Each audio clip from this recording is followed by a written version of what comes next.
I think I finally figured it out. So, if you join this, I don't know how long ago, be patient with me. So I'm trying out this new software. It's new to me. Some of you guys have used OBS or whatever. It never made any sense to me, but I think it's forcing you to use it now. So I had to use a stream key and all this other stuff. And why the heck whoever thought this was a better idea, I don't know. I really don't. So now I want to see if with my phone I might just start the Periscope too. With the phone here beside me. Now I started with Periscope a little bit ago, but nobody joined on, so let's see if I do this time. Alright, I think it's running. Yep, it says you are now live, so there we go. So now I'm on Periscope and on Facebook, so OBS software. So I'm going to read a little bit about my, a little bit from my book here, and I will have to go back and forth between pages. So if I don't see a comment right away, that's why. So I have to keep clicking back and forth, but I will keep clicking as often as I can, and hopefully I'll see your questions. But do ask the questions though. So and I'll keep checking, because I would love to have more discussion on this than anything. We're going to be talking about the 666, how it mixes with the word hex, six, and sex are all the same thing. You don't have very many videos like this, okay? I made a book about it called Why is the Moon a Cube? And the moon is not literally a cube, okay? The moon is metaphorically and analogously a cube, okay? So if the moon is an analogy for a cube, what in the world does that mean? Where did I get that idea? It's actually rather profound. So rather than trying to explain it from the beginning straight out of my head, I wrote a book about it, so I'm just going to read the book. And I think it'll be more interesting for some people if I'm just reading it straight from my new book. So, why is the moon a cube? Mooning, Math, and History is chapter 1. So, it starts like this. Neither a number nor a symbol have inherent good or evil qualities. Has anyone ever asked, is a letter evil? No, of course not. Everyone instinctively knows that a letter is only as good or evil as the intention of its user. So it is with numbers and symbols. The intention of its user means everything. Yet the unknown intentions behind many numbers and symbols obfuscates the natural instinctive reasoning process. People fear the darkness. We've come to understand that evil lurks in the unknown. What's under a child's bed will never cause real harm, except maybe those 3-month-old dirty socks that fell out of the hamper and found themselves lurking evilly for the parent who unexpectedly discovers them. However, what the child may believe is under his bed can truly bring him real terror. What if the reader were to discover that the normal symbiotic relationship between darkness and evil is in itself only a symbol, and that evil may just as well dwell in the light? Furthermore, good may symbolically dwell in the darkness. Let's kick off this book by breaking this symbolic code. Let's look to the man of symbols himself, King Solomon of the Old Testament of the Bible. Before we look at what Solomon said, let's look at his name. Sol means sun. Mon is merely a contraction of the word moon. So his name, Solomon, represents the symbolic union of sun and moon. The same combination extends well into modern times. The dictator of North Korea is named Un, while the president of South Korea is Moon. It's not hard to see that Korea has been intentionally divided to reflect the sun and the moon. Or, as they might think of it, the yin and the yang. At some point, the two nations will ultimately be reunited, thus reuniting the sun and the moon. Jesus said that Solomon was the wisest man to live before himself. Look what Solomon had to say about God. Then spake Solomon, the Lord said that he would dwell in the thick darkness.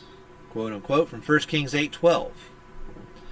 At first reflection, it would appear that Solomon had some nearly sacrilegious views concerning God. This could be a problem for those who struggle to see that symbolism can hold any meaning whatsoever according to the intent of its user. He might think that Solomon just called God the devil. It's strange that some mystery schools believe this very notion. It's well reported that the Shriners confess that Lucifer is the same as God.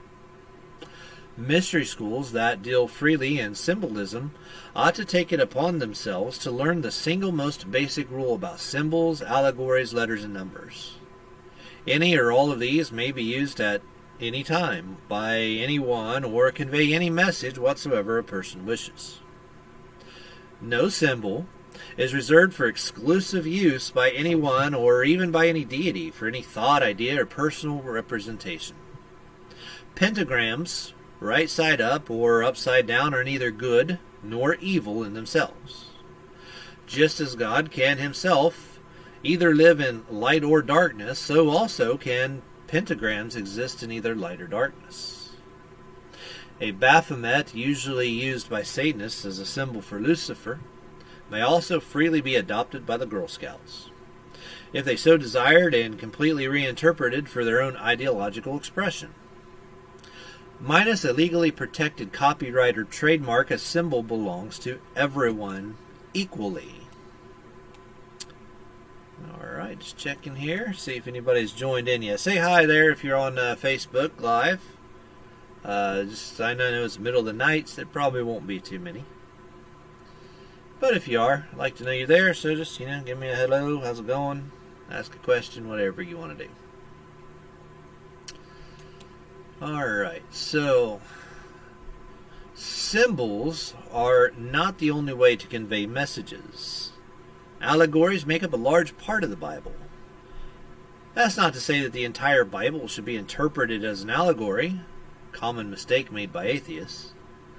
Allegories use words in story form as symbols. For example, love's not a symbol, it's a word, so it's a mistake to call it a symbol. A symbol is the representation of a word or idea. For example, a heart with an arrow through it is a common symbol of love, while the romance found in the Book of Solomon is an allegory about love. Just as symbols convey a thought or an idea, allegories convey hidden ideas. How often are letters of poets misconstrued by readers, regardless of the care taken by a writer to ensure he has sent his intended message? It's certain to happen in this work also. Someone will inevitably read in this book perfectly contrary views than those intended and transmitted by the author. So basically you say one thing and people are always going to understand it differently than the way that you intended it. It happens all the time. Dealing with human nature is an unavoidable part of sending a message, whether the sender chooses to send his message by book, tongue, letter, or by number or symbol.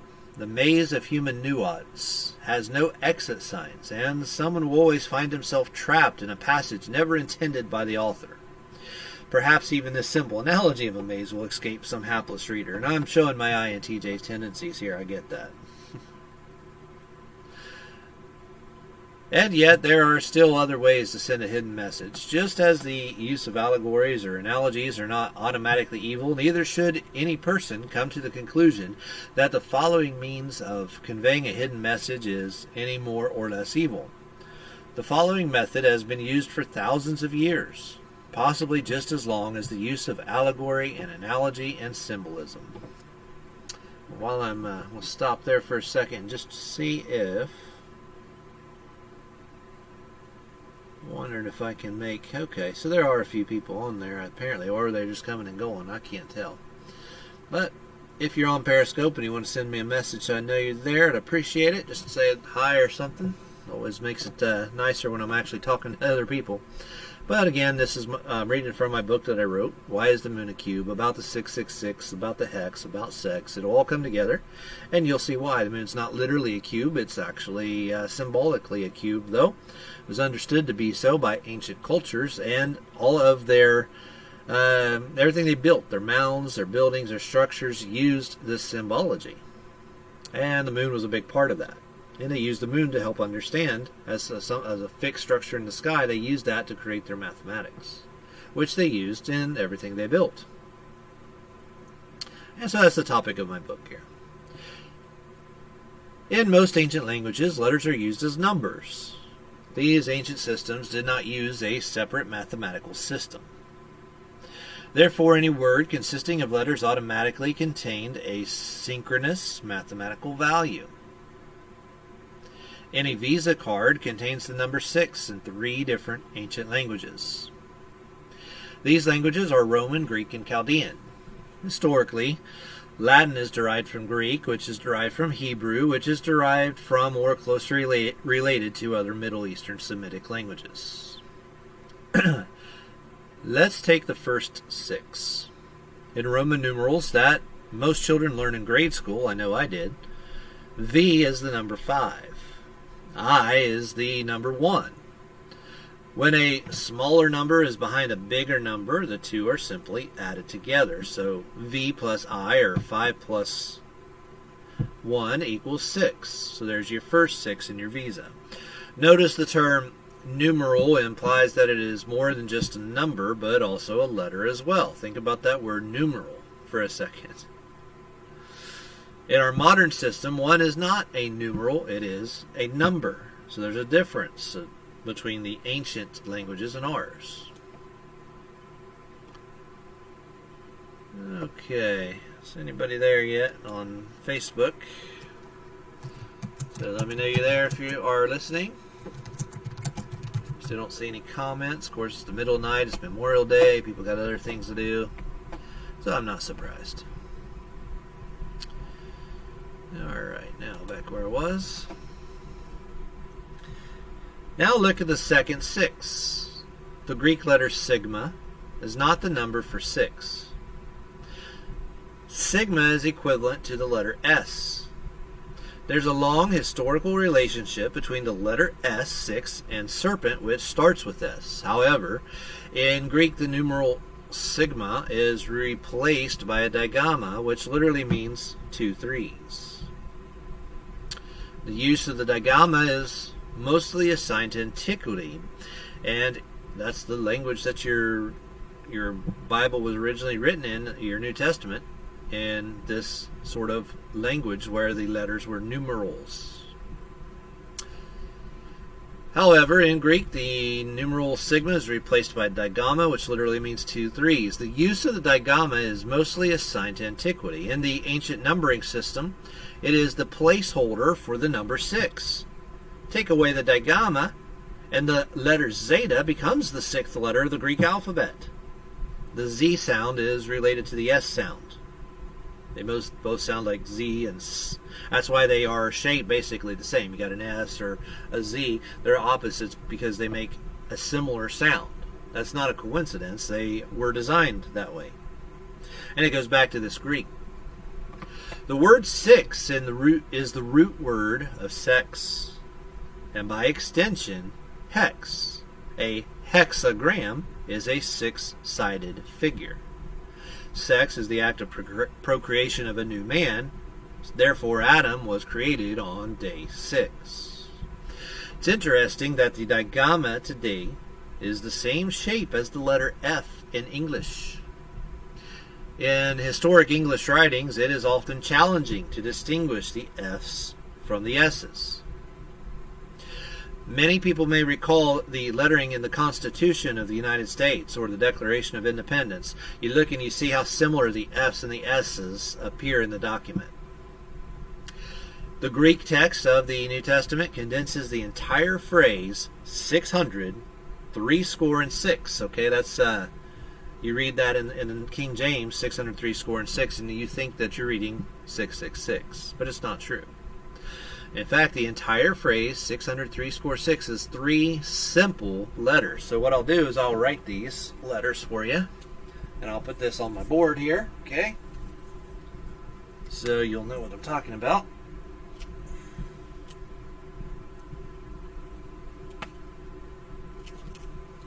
And here you go. These are the 3 Greek letters right here.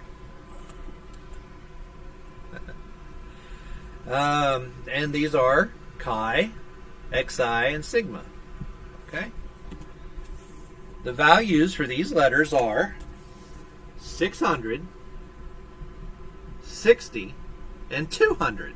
Now, isn't that interesting? It's 200. Okay? So it's not 666. It's 660, 200. And this is what people don't understand.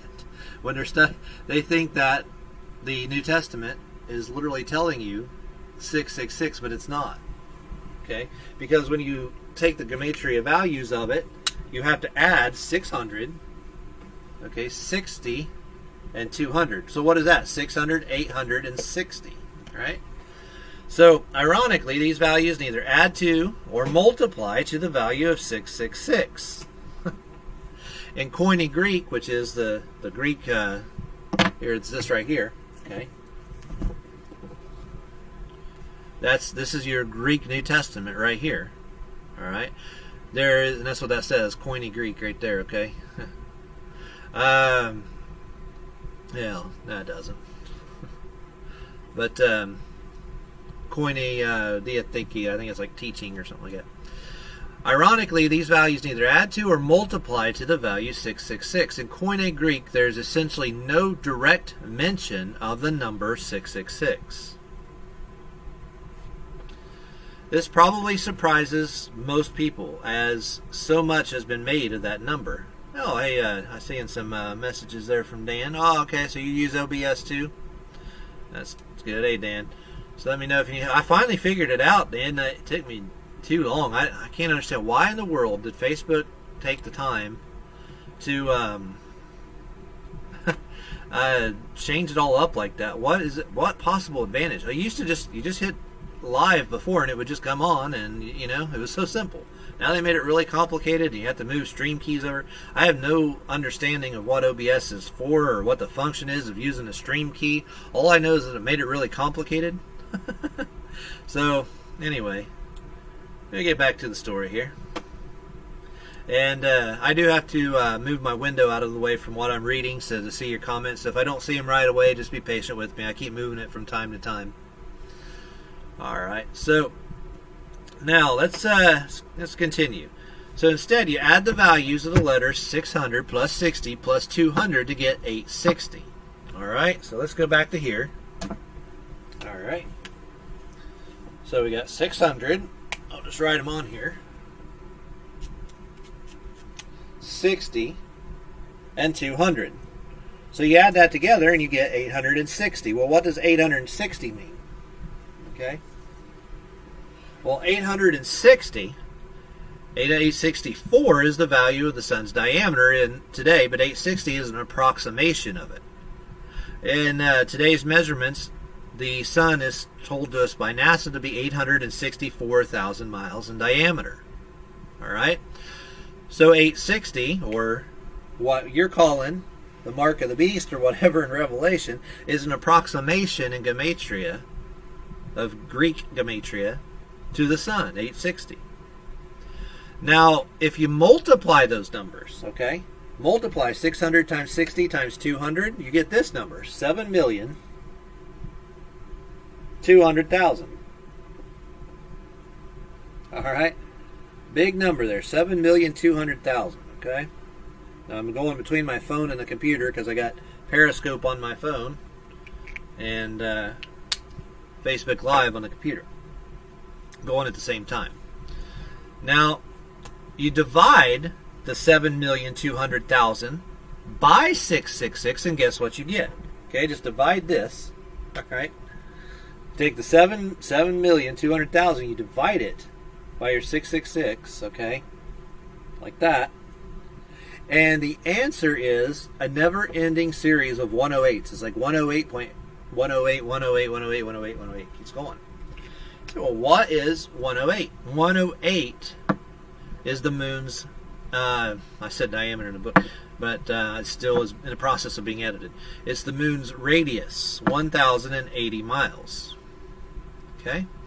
Now, so the value relating to the moon's radius, 1,080. Now that number exists in most ancient architecture. It's in the Temple of the Sun in Mexico. It's in Angkor Wat. It is everywhere. The 108 is extremely important all around in Hindu, okay, for that reason, because it's a value related to the sun. All right. So therefore, we see in the book of Revelation, in the Koine Greek, it never directly mentions 666. Instead, it merely presents values indirectly related to 666. People have seriously misunderstood what the Bible actually says. And Danny said you can make your screen bigger. Oh, okay. So that's one thing you can do on it. Where your video is, and then go to the... Oh, okay. See, you can make your screen bigger. Click on the square where your video is, then go to the bottom corner and drag it to enlarge it. Well, Dan, let's see. I am... okay. Did I stop my video? It just paused it or something. So I don't know if I'm still there. Don't know what happened. It's not moving now. So this is why I hate they change everything. I don't know. I don't know if it stopped. No, it's back. Okay. I think. Am I still there, Dan? Let me know if I'm still, if it's still live. I think it is, but I don't know. It didn't get bigger. It didn't work for some reason. I don't know why. But I don't know. See, that's why in the world Facebook thought that was a good idea. I'll never know. Anyway, so take the third number, 6, on the Visa card that we were talking about. We have VI was in Roman numerals. V plus I is 6. And S can sometimes be considered 6. Okay? Or it can be considered 200. Right? So I get that right? Yeah, 200. All right.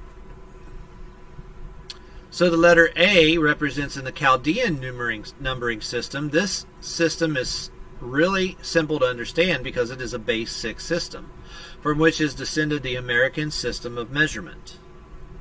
In a base 6 system, the first letter of the alphabet has a value of 6, the second letter a value of 12, and so on. That's why you have your feet in inches in American system, okay? Foot is 12 inches. It's based on that 6-unit Chaldean system. So A is equal to 6 in Chaldean. So combination with the VI and the S, and now we have our 666. Now technically, like I said, in Revelation, in the ancient system, sigma is not necessarily 6. It could also be referring to 200 and give you the value of the sun with the 666. Isn't that interesting? So, but there's an ancient connection either way. The process of deciphering the mathematical value of letters is known as gematria. It didn't start with the Masons. It didn't start with the Rosicrucians. It didn't start in the Middle Ages. It has existed as long as letters have existed. Letters were numbers, and letters all had mathematical value. Letters do not become evil because they contain a mathematical value. If so, letters have been evil for thousands of years. It is not evil to compute the mathematical value of letters by adding the values of each letter together. This is the sort of overly simplistic thinking that must be overcome before anyone can make any sense of gematria. But just as do letters, symbols, allegories, and analogies, numbers can contain either a good or evil intent based on the message being sent according to the will of the writer of the message.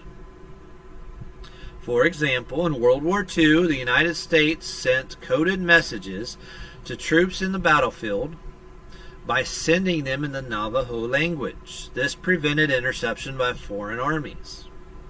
The coded words were both bad and good, depending on whose side you were on. Likewise, messages can be hidden today by pairing them with mathematical code intended to be deciphered only by the receivers. The messages may be good or bad, but there's nothing moral about the coding process. And I really wish people understood that better. Oh, hey, Harry. Harry, I have somebody in Africa, in Kenya right now, and he is editing, and he's not a very good proofreader, so I've had to go back and proofread it myself a few times, but he does know how to put it on Amazon, something I don't know how to do. So, and I don't know, I couldn't get the formatting to work. It kept misaligning everything. I mean, I could put it on there, but it would never align right. So I have some guy I paid a couple $100 in Kenya. Actually, I paid him $50. I said he'd get the rest once it's done. He's working on it, hopefully, still, and hopefully, Harry, that book will be up on Amazon pretty soon. We've already gone through it about 3 times, and he's working on it some more right now. So I'm really looking forward to getting it on Amazon real soon, so you can get hard copies. I'm actually reading from it right now, as a matter of fact, Harry. So, in World War II, the United States sent coded messages to troops in the battlefield, sending them in the Navajo language. All right. Messages may be good or bad, but there's nothing moral about the coding process. Example, if you take Mary Had a Little Lamb, it's an allegory. It's not evil because it contains a symbolic value, or it could have, I should say, have a symbolic value. Now take Mary Had a Little Lamb, and if you open up gematrinator.com on your browser there, and it gives you a gematria calculator. It's Gematrinator, GEMATRINATOR.com, and it gives you an online calculator. Now, the value in that case, okay, is Mary Had a Little Lamb. It becomes 177 in one of the 4 ciphers that shows up there on the calculator. You'll see them. There'll be 4 choices. One of them is 177. In itself, that means nothing at all. Just because there's a 177 doesn't mean a thing. But discovering that Mary Had a Little Lamb has a mathematical value does not make it evil. But if some other evil word or phrase has matching gematria, for example, the words New World Order has a value of 177 in the same cipher, so that doesn't imply automatically that Mary Had a Little Lamb was intended to represent the New World Order conspiracy. You understand? Okay? They match, but that does not mean they're necessarily automatically connected. And this is why you have the people sending gematria videos. In fact, the first person I learned this from that introduced us all to gematria, okay, if they match, they must mean something together most of the time. You know what I mean? There's no discernment in it. And if that's the case, I made a video not too long ago showing how you can make anything mean anything you want to using gematria. So, but you have to be a little more intelligent than that, okay? The intention of the writer is everything in gematria, just as symbolism and allegory is. Just as in symbolism and allegory. Suppose that we were to discover that the author of Mary Had a Little Lamb was a billionaire banker and a knight of the Queen of England, and next we discover that the author had a mother named Mary and that he had left her a sizable fortune. Then we see that he owned a second home in the Himalayas, and then we have all this supporting evidence. We might then look to see whether a letter that he left behind for his mother might contain some gematria code encoded in his message. And then we'd say, oh, there could be some connection between him and a hidden fortune or something. But just because 2 words match in gematria does not automatically mean that they are sharing the same thought or idea.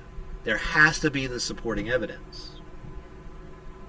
A message has no meaning to be interpreted unless it was intended to be interpreted.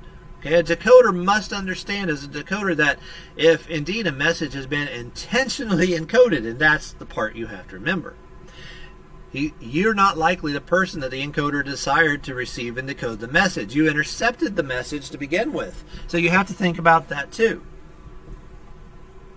These facts should guide all future decoders seeking to interpret the news events of the day.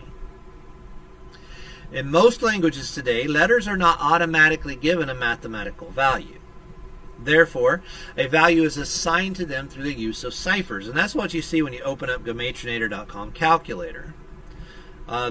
You'll see 4 ciphers, and it'll show you, what the mathematical value of each letter that it assigns through each cipher. Okay, there's no limit to how many ciphers can be made, or will it ever be fully known how many ciphers have been created throughout all the ages.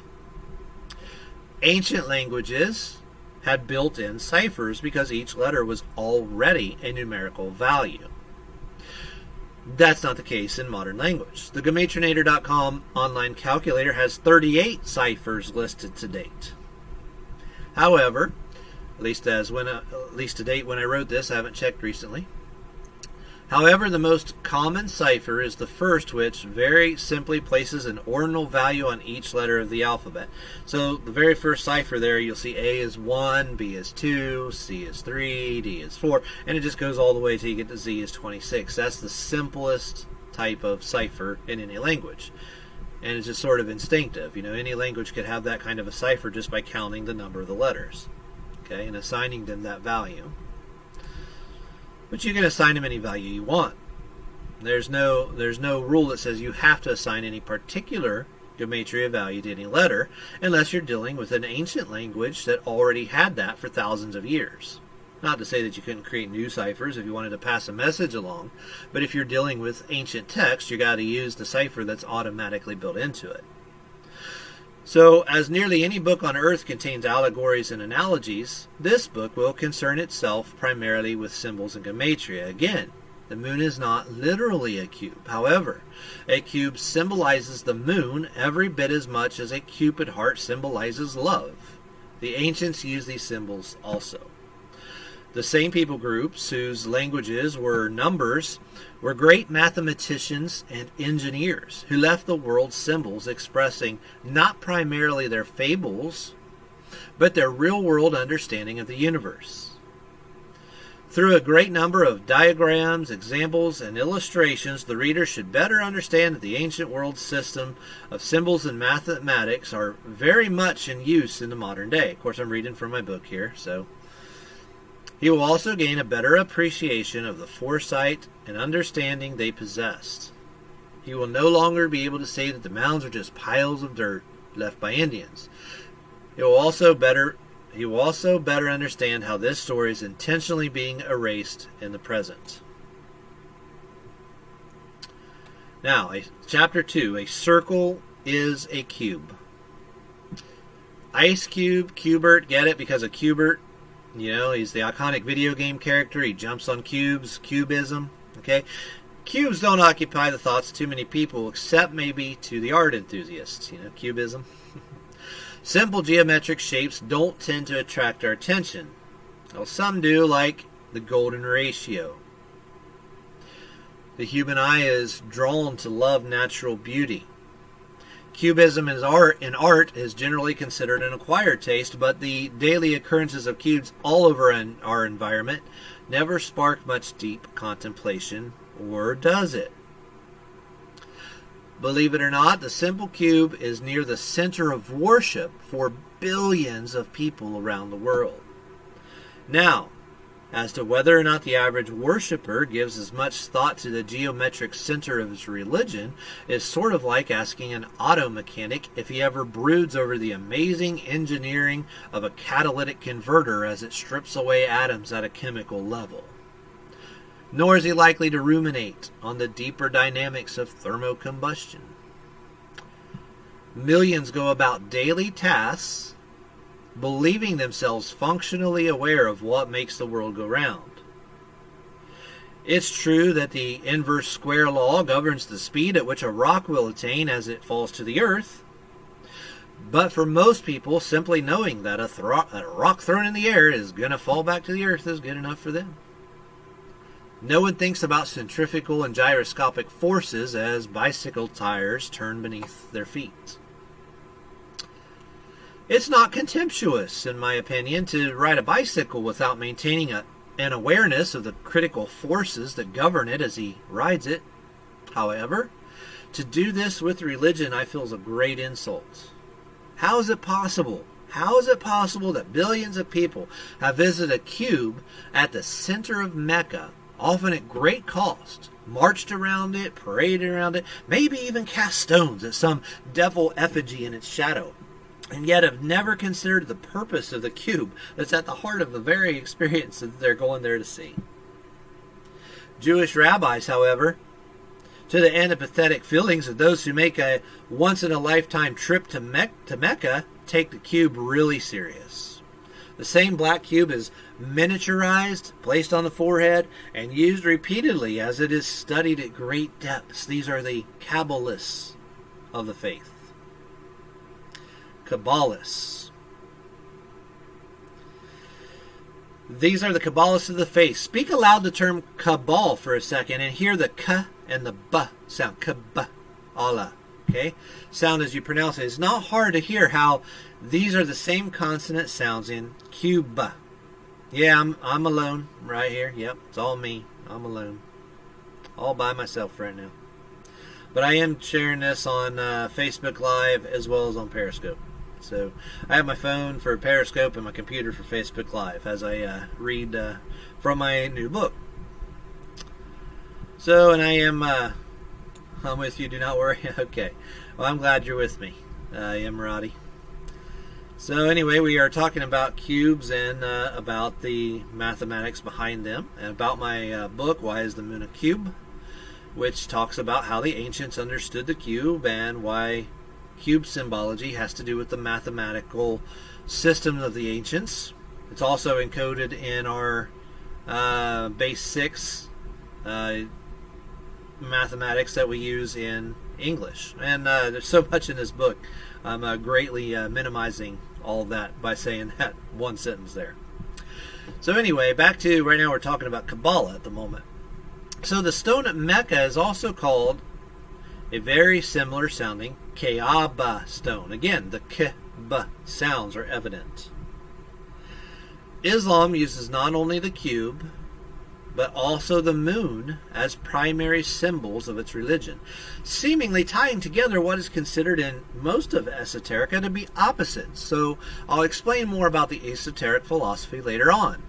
Inside the sacred Kaaba cube are fragments of stones believed by followers to have fallen from heaven.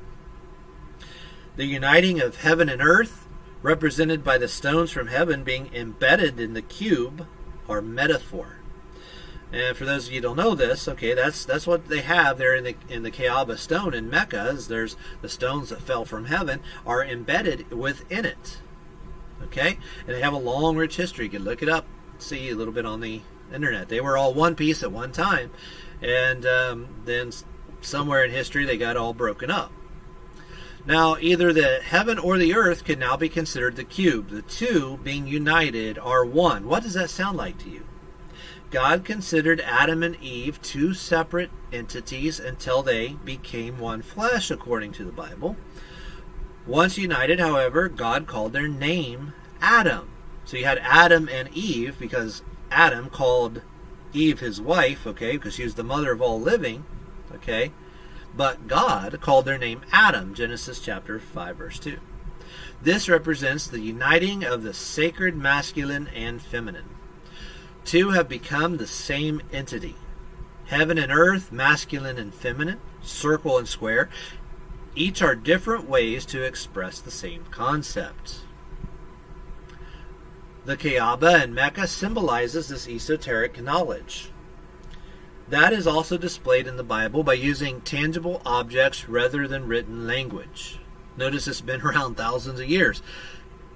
You don't have to wonder if it's been reinterpreted or, mistranslated. It's still sitting there. It's just one cube, still sitting there right there in the middle of Mecca.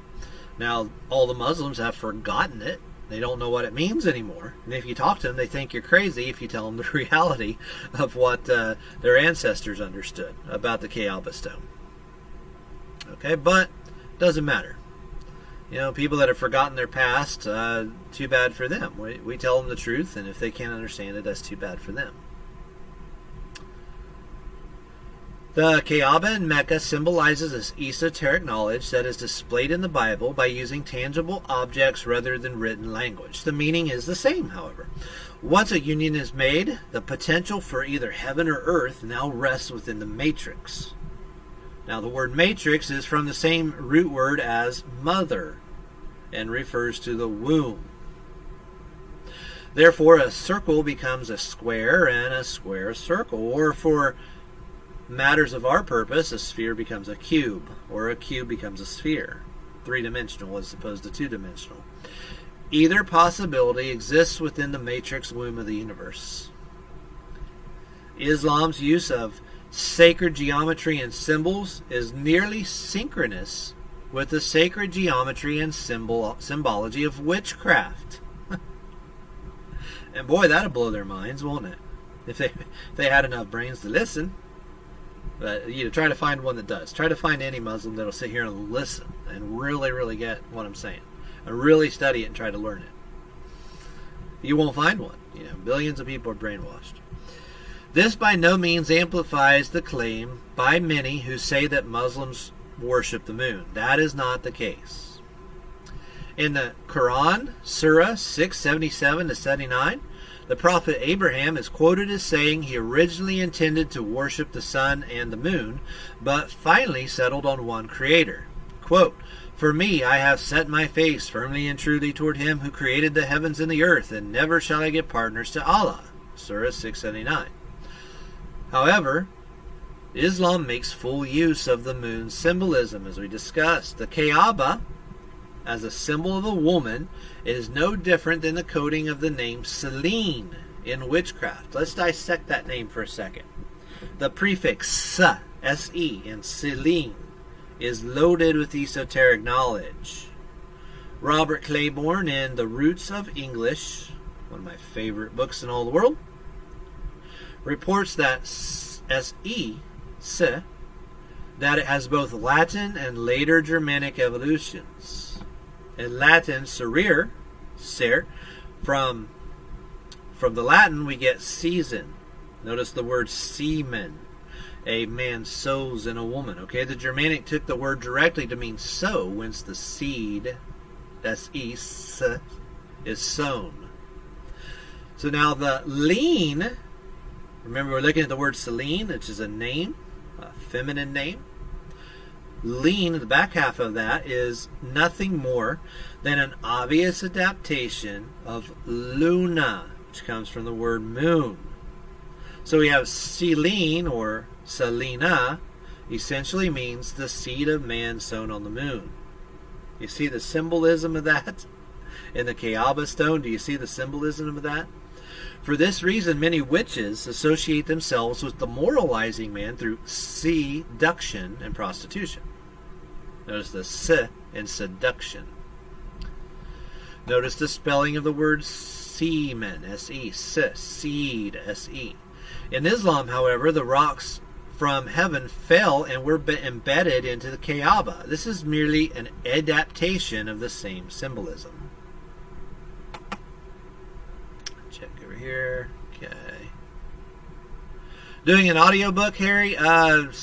Yeah. Yeah, I think maybe I will just go ahead and read this when it's all completed. I want to get all my editing done. So yeah, I have thought about that, Harry. That's a great idea, too. So yeah, that's I would like to do an audio book of this one of these days, definitely. And the second book as well. I'm writing a second one already. That's why I left it up to the guy in Cuba to do my editing and everything, because I didn't want to figure it out. But I went straight to the second book, and the second one is so big. I've got at least 100 some pages. I feel like I'm just beginning on it. It's way bigger than this one. And the second one is way more important than this one too. But this is really interesting, I'll tell you that. Technically, I wrote 2 other books, Harry. The first 2 books that I wrote, I didn't like them, and my views were changing faster than I could write because I was learning so much information that my understanding of the universe was changing faster than I could write the book, and so I didn't do anything past just writing them on paper in ink. which I'll never write another book in ink again because then you still have to type it anyway. But the first two ones I did that, and I learned the hard way, you know. So anyway, so back to our to this book here, my first one here. The same God of human creation also made this union mathematically apparent. Let's first look at the mathematics of a circle. Identically, there are pi numbers of counties in the United States of America. Think about that for a second. There's 3,142 counties in the United States. You think that's a coincidence? No, it's not. A circle is always 360 degrees, yet to find the circumference of a circle, it takes something divine. No, Muradi, I'm definitely not a Muslim. Don't mind you asking, but I'm definitely not a Muslim. But I am exposing the root of where Islam came from. Even though they'll deny it if you ask them, they don't understand it because they've forgotten it. It's forgotten history. My book is actually about the mounds and the mound builders that used the ancient mathematics and architecture, the same mathematics that was used by Islam, that was used by the builders of Angkor Wat, that was used by the builders of the Sun Temple, and I think it's in, Mexico City, Tenochtitlan maybe.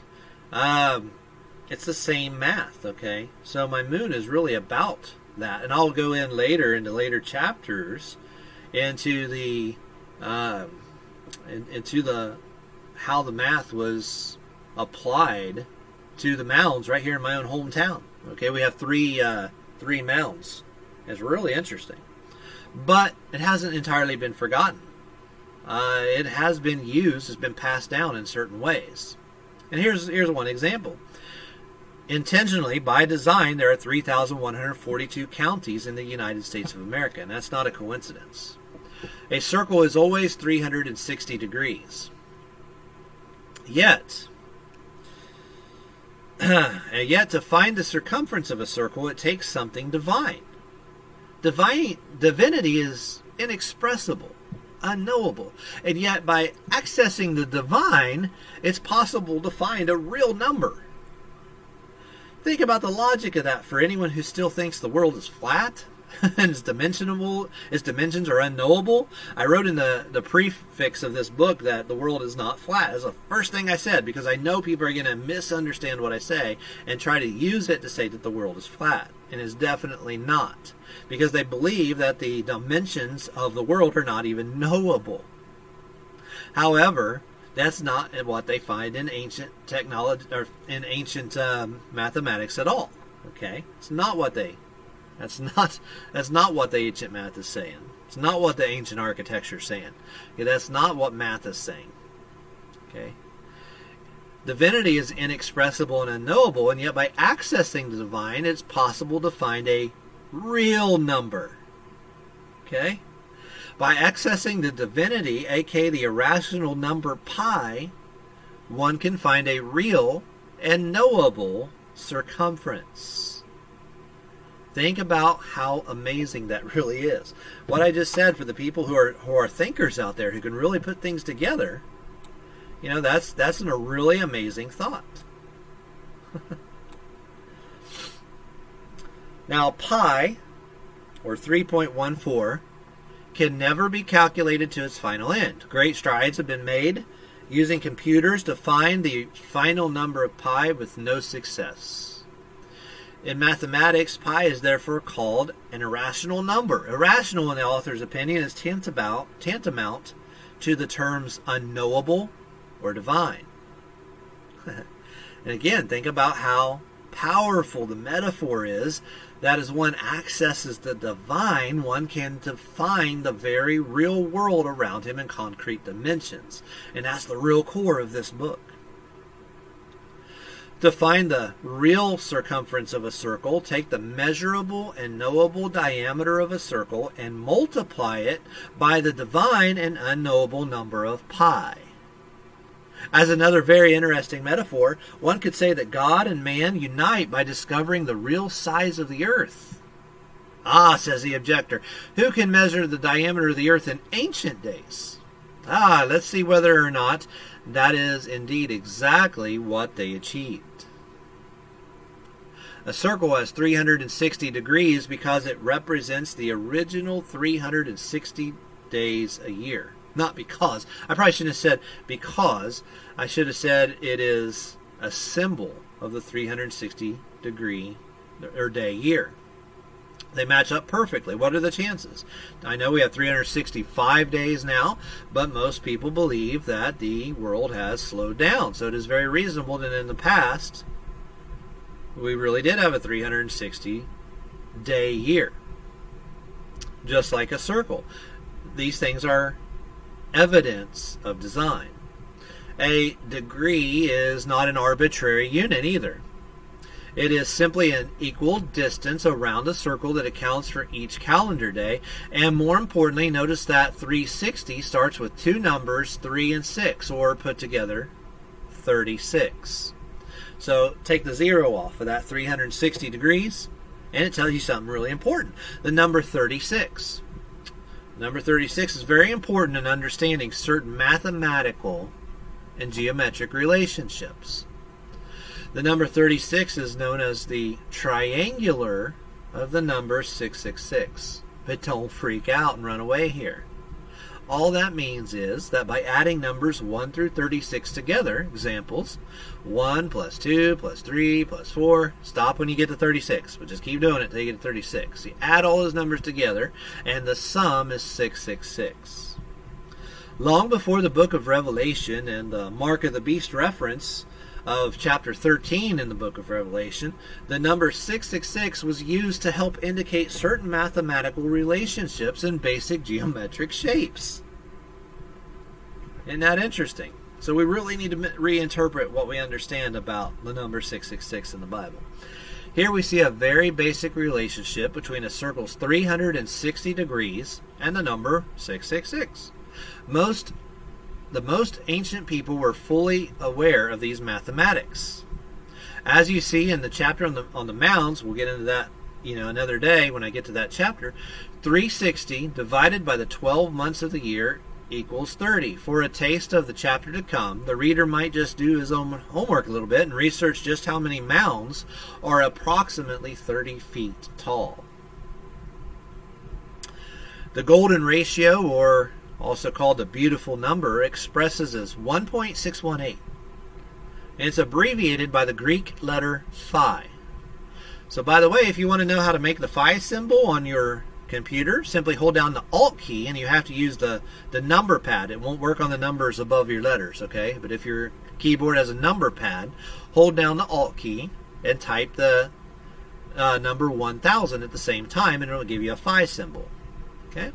It's well known that the ancient engineers built everything from the Temple of Angkor Wat to the Parthenon by using the golden ratio to both beautify their creations, to express the importance of the golden ratio.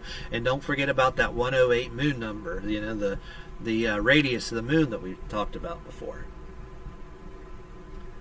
The golden ratio also has a special and very exploited relationship with circles. For example, take the 360 degrees of a circle and divide it by the golden ratio.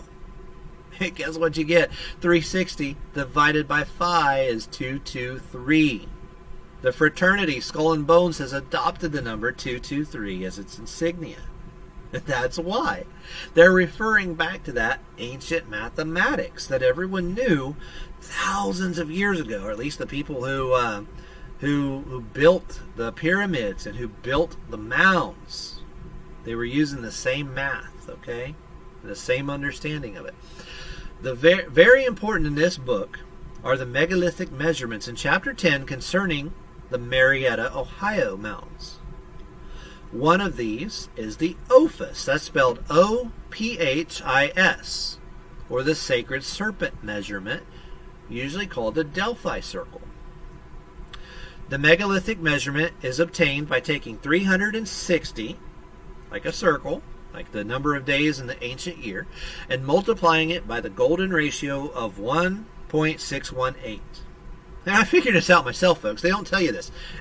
People write books about it, and they talk about the Delphi figure. And you have to figure it out for yourself. And it's like, it's not that hard, but then it's amazing that people write entire books about this and don't even bother to try to explain it to you. But it's really simple to figure out. But the number is 582.5 feet. The exact measurement in feet. And that's why they don't want to tell you, okay?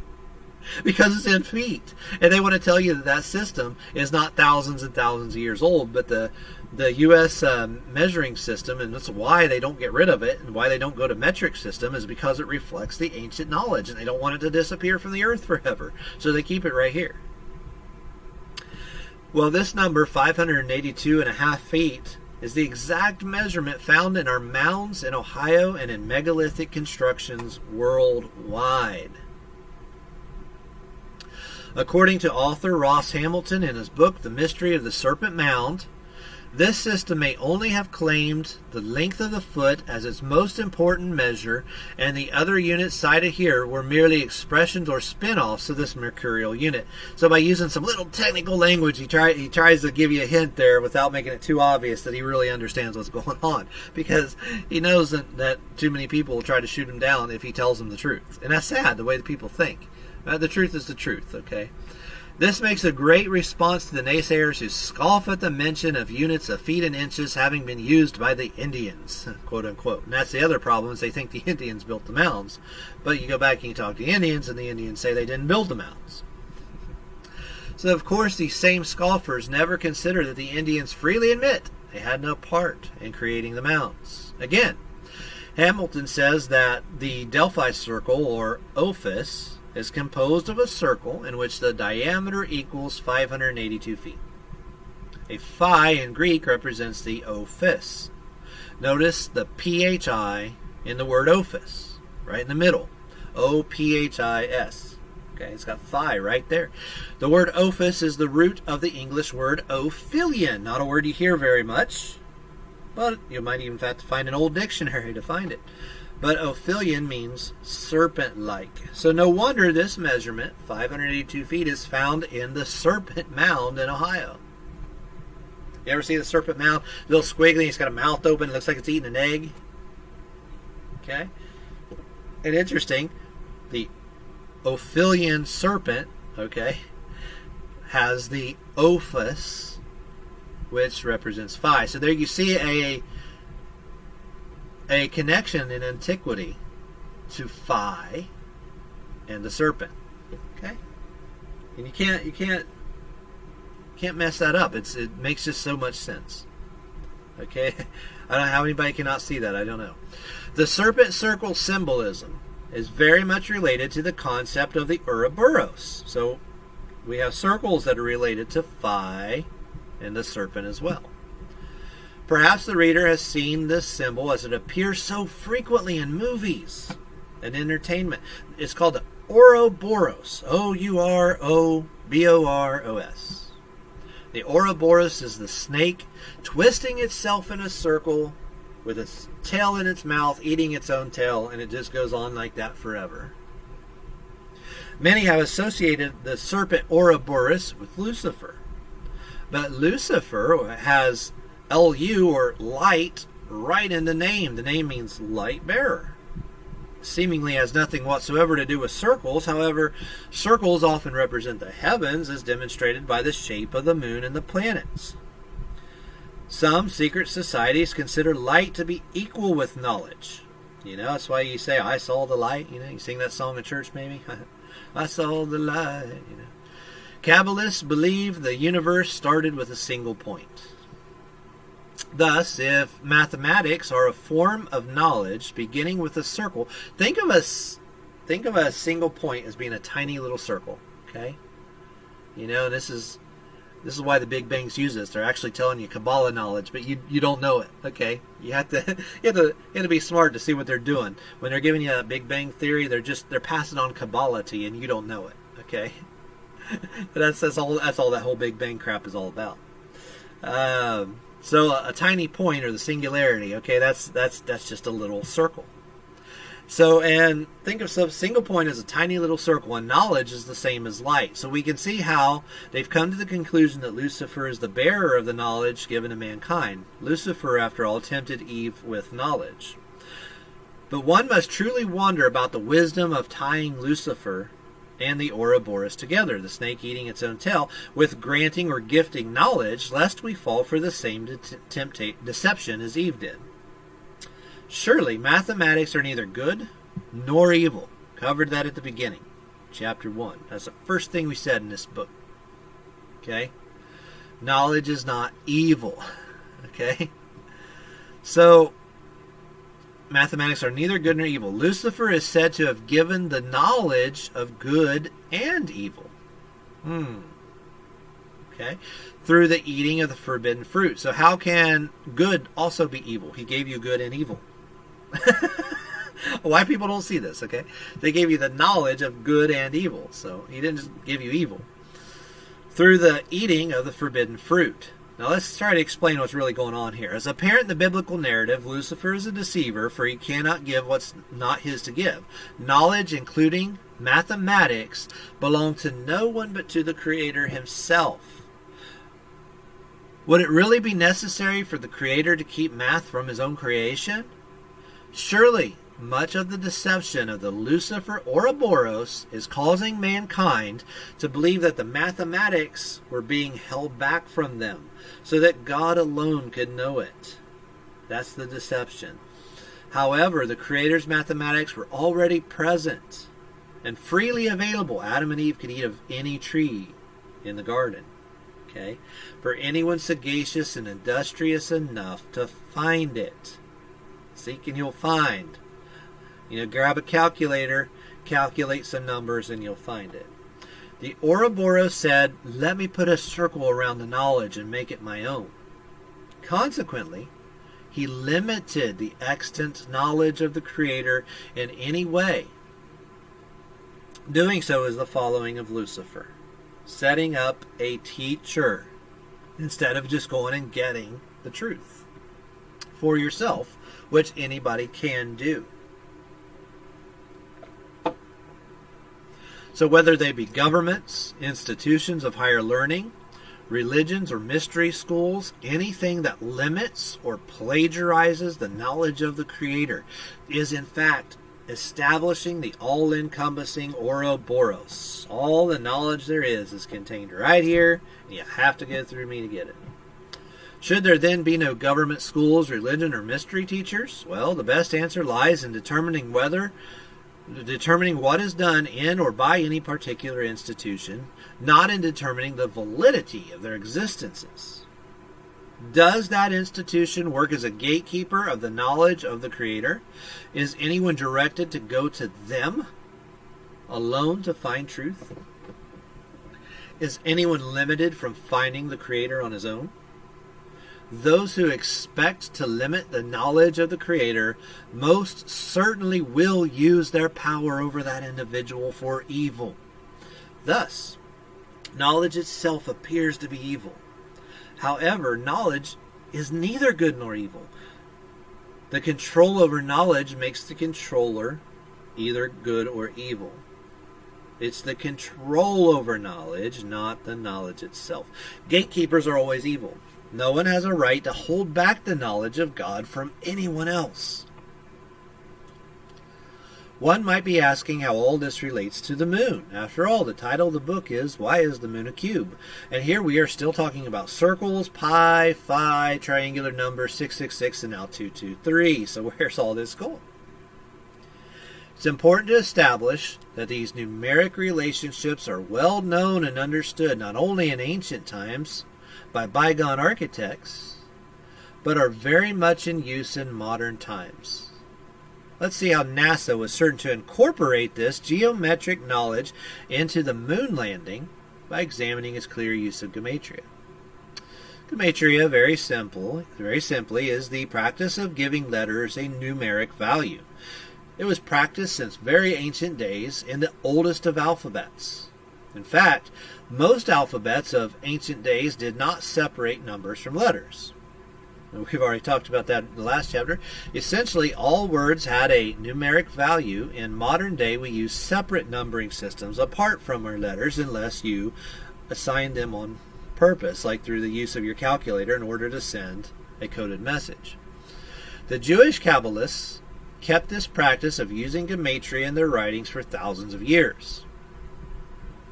Through the Knights Templars, the practice was strongly renewed in Europe, as its use had apparently been in decline since the beginning of the Dark Ages. Knights Templar studied Kabbalah while in Jerusalem during the Crusades and passed on the use through its later incarnates of Masonry and other secret fraternities.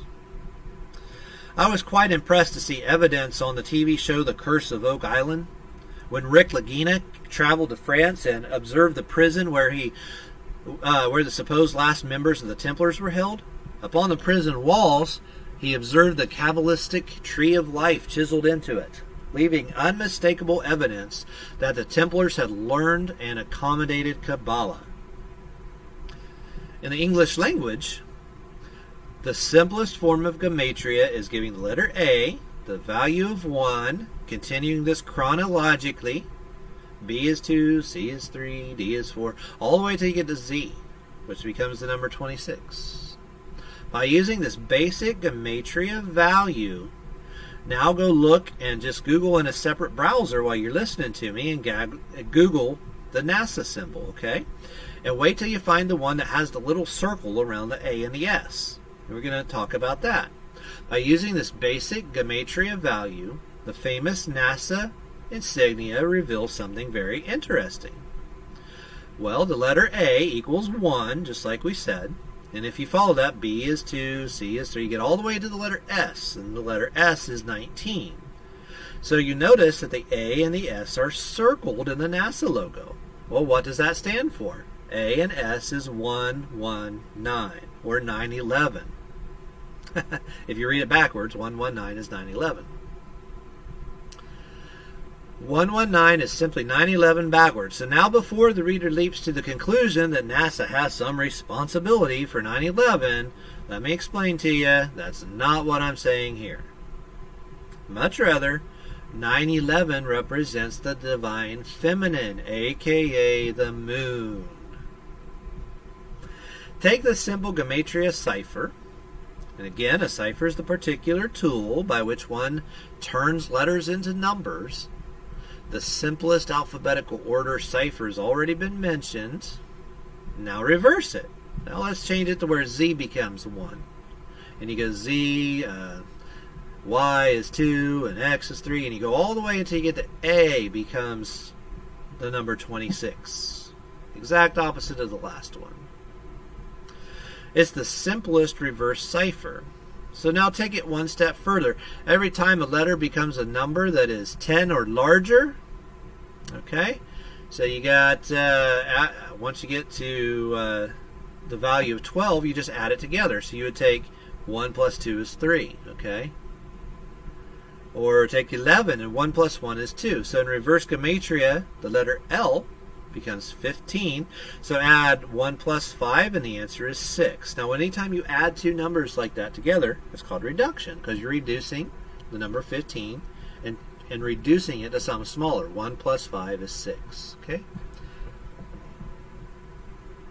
To make this process simple, go to gematrinator.com and just open the simple online calculator to do it for you. You don't have to remember it in your head, okay? Just type in the word and it'll do it for you. The ciphers are also shown below the data entry box for easy reference. So if you forget what cipher you're using, it shows it to you. But using that cipher, the famous phrase uttered by Neil Armstrong as he stepped onto the moon was intentionally contrived to an important value in the reduced reverse cipher. And you will recognize the value, as we've already talked about it. Neil Armstrong said, 1 small step for a man, 1 giant leap for mankind. And yes, the letter A was in there. Neil Armstrong himself said, I thought that I said it loud and clear, but apparently it didn't come across very well. But the letter A was in there. So the value of the phrase, 1 small step for a man, 1 giant leap for mankind, is the value 223. And there we are again with our 223. So clearly, NASA conceives of the moon in very ancient mathematical terms. Not only did NASA use an ancient numerical gematria system to contrive the first words spoken on the moon, they alluded to the moon using ancient and well understood mathematics. Remember, 360 divided by phi is 223. So using a circled regular pentagram, the point closest to the 223 degree is the pinnacle at the 216th degree. Now that's not going to make sense without the chart, okay, so I'm going to explain that to you. If you look up a pentagram, you'll find out that there's 72 degrees between each point of the pentagram. So the first point, the top would be 0, okay, then you go around and the first point would be 72, another 72 is 144, then 216, okay, and then the next point would be 288, and then to the top would be 360 degrees, because there's 360 degrees in a circle. All right? So now the reader understands that circles have both pi and phi relationships, which through simple math have a 2-2-3 relationship, and through gematria have both a further 2-2-3 relationship as well as a 1-1-9 relationship. Let's look at one more gematria puzzle concerning the moon. Remember, the moon is known as the divine feminine since ancient days. Reproduction is based on the roughly 28-day cycle that roughly equates to the cycle of the lunar month. Observe the value of the words divine feminine in one cipher, okay? You can open up a different cipher and you see that divine feminine, gematria calculator, you open up one of the ciphers called the Jewish cipher. It's actually based on Latin, so why you call it Jewish, I don't know. But divine feminine equals 911. And I thought that, it's not necessarily proof of anything, but it is very interesting. Let's make sure my live stream is still working over here on Facebook. Yep, seems to still be going. Good deal. Okay. In gematria, it makes little difference if a number is expressed either forward or backward. 119 is the same as 911. 223 is the same as 322. In fact, it might be remembered that George W. Bush, a well-known member of Skull and Bones, landed his plane at his dad's funeral at 3:22 p.m. This number follows the Bush family over and over again. Think how the events of 9/11 mirror the union of the divine feminine with the divine masculine. Just as with the Kaaba, an object from the sky unites with a cubical structure. These events were undoubtedly planned with sacred knowledge in mind. Not only did the planners of the 9/11 attacks destroy the two rectangular cubes, the Twin Towers, but they also planned the times of the attacks around the understanding of the cube as well. This discovery came from Jonathan Basie, a friend of the author who lives in California. So, you can find his work, by the way, at Mathematics of the Las Vegas Shooting on Facebook. These are the official times of the events of 9/11. The North Tower struck at 8:46 a.m. The South Tower struck at 9:03. The Pentagon struck at 9:37. The South Tower collapsed at 9:59. Flight 93 crashes at 10:07. North Tower collapses at 10:28. All those numbers are important. Using the numerical principle of reduction, we now reduce the numbers of each time presented. For example, 8:46, when the North Tower was struck at 8:46, you add them together, and let's see, and it becomes 9. Okay, 9:03 becomes 3, and so on. Okay. So you put all those together. Now take each of these reduced. It's hard to show you that by just reading it, honestly. Now take each of these reduced numbers and multiply them together. And then the reduced numbers are 9, 3, 1, 5, 8, and 2. Multiply them together and you get this. And this number is super important for the whole rest of the book. 2,160. Well, let's see who's sagacious enough to understand what that number is, okay?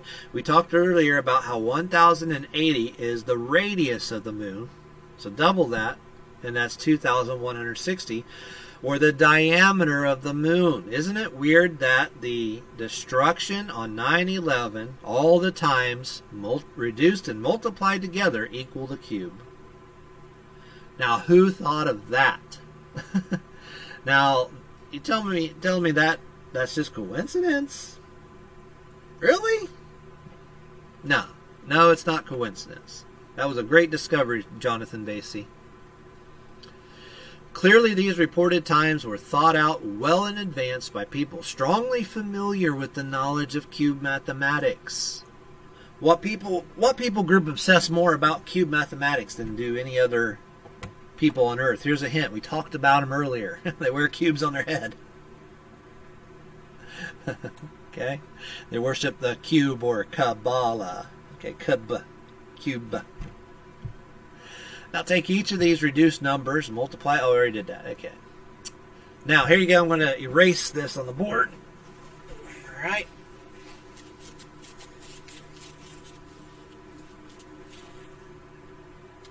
And now I'm going to show you something else. Hopefully, this is shown in both. I, X, X, I. Okay, in Roman numerals, this would be, okay, 1 away from 10. Okay, that would be 9. 10 plus 1 would be 11, okay? This is what's called the Gate of Apollo. What were the moon missions called? Apollo moon missions. Now you see why that 9/11 was used by him, okay, on the moon missions. It's not a coincidence. The so-called Gate of Apollo, found on inscriptions throughout ancient Roman Empire, as pictured in what I just showed you, consisted of the Latin letters IXXI. These are actual real gates. They actually opened right there between the two X's. Okay, you'd have an IX on one side, XI on the other. They call that the Gate of Apollo. Yeah, this was on real gates back in the Roman Empire. The inscriptions sometimes existed on literal gates, the first IX being on one door, the XI being on the other. So the gate would open between the two X's. Get a little drink of water here. In ancient languages, all letters were also numbers. In grade school, most students learn the Roman numeral system. The I has a value of 1, the X has a value of 10, so when a smaller number is before the larger number, the smaller number is subtracted from the larger. Thus, the first gate reads 1 subtracted from 10, or 9. When the smaller is behind the larger, the value is added together. Thus, the second gate reads 10 plus 1, or 11. So the gate reads in total 911. The Romans spoke Latin, which was largely derived from the Greek language. In Greek, the name of Jesus Christ is written Jesus Christos. The first letter of each name corresponds with its equivalent in Latin. Therefore, the Gate of Apollo and the Door of the Gospels, Jesus Christ, are equally encoded by the same sacred knowledge. It's no accident that the longest chapter in the Bible is Psalm 119, because it's right in the very center of the Bible. Open up the Bible, right there to the Gate of Apollo, and there's Psalm 119 right dead in the middle. Or that the Tower of Babel is located in Genesis 11:9 or 1:19. Read it backwards. 9:11. Okay, you got a tower. 9:11, the towers fell, right? God destroyed the towers. You see the symbolism? That's not a coincidence. Consequently, to get help in time of need, we dial 911, and the two towers fell on 9/11. If a scheming group of evil-minded collaborators steeped in the sacred knowledge, if they want to open a really big door on the international stage or the Gate of Apollo, it's no marvel that they would open the Gate of Apollo to achieve its ends. Just makes sense, doesn't it? Likewise, Hollywood also loves to tacitly demonstrate its knowledge of the occult understanding. Occult just means hidden. Doesn't mean evil. It means hidden. Get that straight. In Marvel's Captain Marvel movie, the heroine, Captain Marvel, represented the divine feminine. She was, incidentally, one of the most powerful of the Marvel Cinematic Universe's characters. Before she became aware of her powers, she was a military pilot. In a quick flash between scenes, and you got to pause it quick to see this, one can notice the number on her tail fin of her aircraft, and guess what it is? 119. Hollywood very discreetly told us of its awareness of the power of this number. Could anyone seriously believe that the Hollywood producers, who are so aware of this knowledge, are unaware of the knowledge of the use of this on 9/11? What sort of relationship do most Hollywood producers have with the real planners of 9/11? And that is something we're going to talk about in our second book, which is not anywhere near complete. Maybe a year or something before I have that one ready. And we'll talk about in depth how much the 9/11 planners had a relationship to Hollywood. A very big relationship. Yeah, Eric, yeah. You knew they did that on purpose? Yeah. Yeah, I didn't at the time. I do now. Okay, so how does the government use this knowledge elsewhere? The Apollo moon mission number 9 first took a lunar module into orbit, and Apollo 11, the gate of Apollo, remember, took Neil, Buzz, and Collins to the moon. Does this appear to be an unlikely coincidence? We already discovered that the uniting of the divine masculine and feminine create one entity, or even one door. Keep that carefully in the front of the mind as we pass on to the next very important number, that all-important number that we talk about in this book like crazy, 216. Now that's the end of chapter 2. Now, I know I got one person on Periscope watching, and I know Eric's watching, and Harry was watching here on Facebook, and so was Dan Badandi. So let me know if anybody's still there. If not, I think I'm going to have to probably just make it a close here, and I'll pick it up later. Hopefully some more people will watch this after the fact. It is on my Facebook page, Greg Bowe, B-O-W-E, and I will share it on Bow and Arrow, which is my group. You're certainly encouraged to join, as long as you're not a troll and want to say stupid crap, or I just boot you. So, anybody else out there? If not, I think I'm going to stop it right here. Well, thanks for watching, guys. So, if you watch this on YouTube, it'll probably get to YouTube at some point. Please like, share, and subscribe.